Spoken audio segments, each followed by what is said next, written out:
An everyday scene, an ordinary grandmother. Not quite. Beate Klarsfeld, 76, and her husband Serge, 79, are two of the most fearsome Nazi hunters the world has ever seen, travelling the planet to bring Hitler's henchmen to justice. Their story began with a chance meeting on the Paris metro in 1960 between a French Jewish man and a German non-Jewish woman. What happened next features in their new book of memoirs.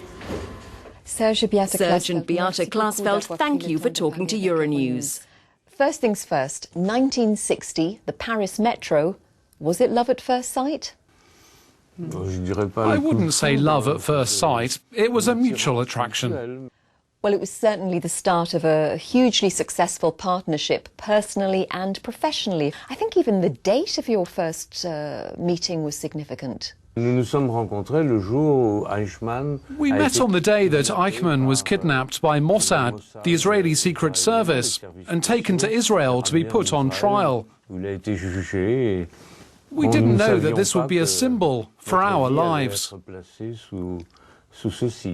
Your backgrounds were so different. Beate, your father fought for Hitler in Germany's Wehrmacht army. Serge, your father, who was Jewish and Romanian, was captured by the Gestapo one night at your home, your family home in Nice in September 1943, and he later died in Auschwitz.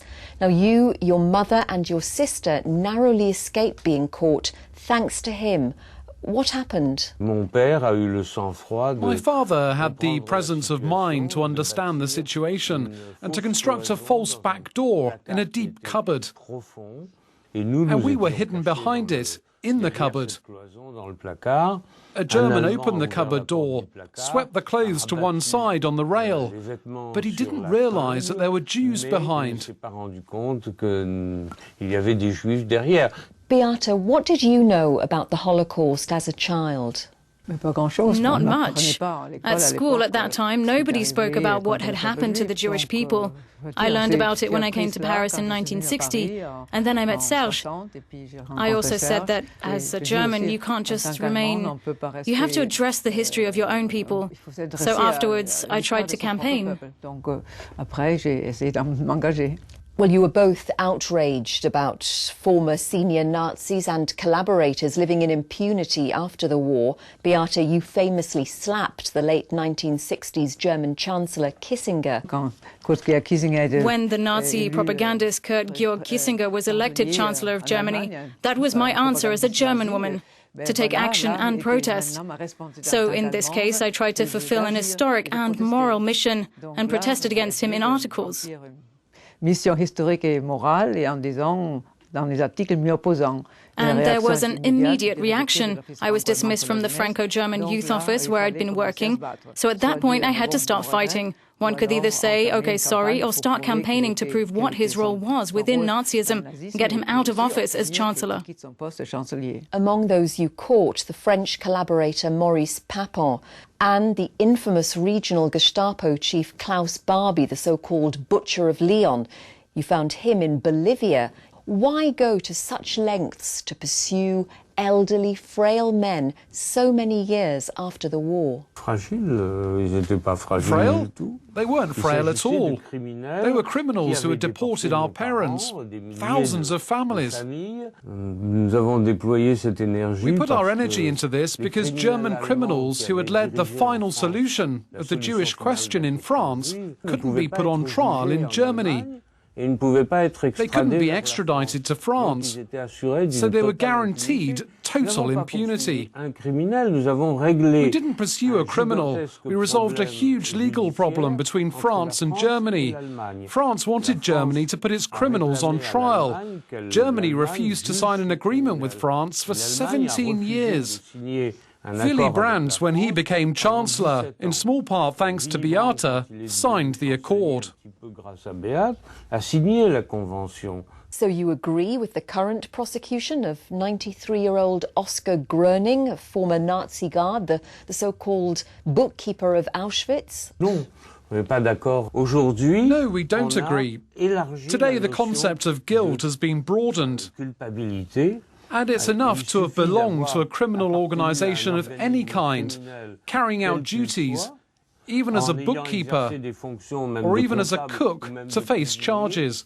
For me, it's too broad a concept of guilt.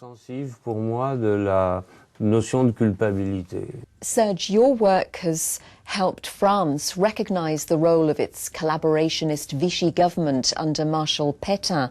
You've said that after the war, France airbrushed this episode from its history. France, or rather the French people, didn't learn the history of Vichy, so they didn't know that the Jews were arrested by the French police. Nor did they know that the church and French citizens, courageous people, reacted in a really good way and helped many of the 3/4 of the Jewish population of France who survived. Today, internationally, we're seeing a rise in anti-Semitism. And if we take the example of France, we've seen Jewish children killed because they're Jewish. Jewish schools are now under armed guard. What does it do to you to see this climate in 2015? There was even a member of our own group killed at the Jewish Museum in Brussels. It's dreadful to see not only children killed, but also to see a far-right party that could use a presidential election to take power.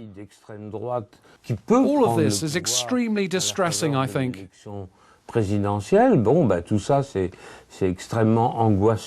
Your book reads like a thriller, with important papers hidden in secret compartments as you take the train in Soviet-era Eastern Europe. Subterfuge as you pretend to be journalists and translators to get closer to your prey, the nights you spent in the cells under arrest, and of course the attempted bomb attacks against you. It's a heck of a price to pay. At any rate, if you commit yourself to carrying out illegal acts, you're risking something. It's natural because we didn't settle for conventional actions. For the Kissinger campaign, I didn't only hand out pamphlets. The slap was a call to action. Les brochures seront passées. Donc la gifle était quelque chose pour mobiliser, vous voyez. No, we didn't pay a high price. We didn't pay any price at all. We've only had rewards for what we have done. We have always had 2 dogs, 2 cats. We have a son who is a member of the French Council of State. Just to end on a quotation from you, Serge, you say, "Together we're united, strong and happy. Without each other, we probably wouldn't have achieved much." Well, it's what you call synergy. 1 + 1 = 10. Serge et Beate Klarsfeld, merci beaucoup d'avoir partagé vos souvenirs avec Euronews.